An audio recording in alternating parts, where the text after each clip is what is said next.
Natutunan ko sa inyo na pwede pala tayong mahalin ng taong bayan kahit wala tayong daladalang ayuda. Thank you for giving me that lesson. And also, I would like to congratulate my guerrilla warfare campaign team na sama-sama ko palagi kahit saan ako nakakarating, kahit na anong weather, andyan sila, hindi ako iniwan. Maraming salamat sa inyo. I would also like to thank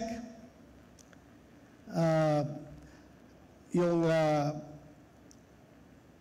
more than 20.7 million Filipinos na patuloy naniniwala at sumusuporta sa akin. Alam ko po, yung botong binigay nyo sa akin, yun po ay protest vote sa kinahinatnan ng ating dating Pangulong Duterte.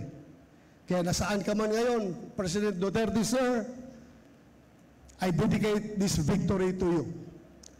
Maraming salamat po. At kay Vice President BP Sara, maraming salamat sa iyong patuloy na encouragement and motivation na binibigay sa amin. Thank you for the inspiration. At sa lahat ng Pilipino, ako po'y magsasabi na hindi ko po kayo bibiguin. Itaga nyo sa bato. Maraming salamat.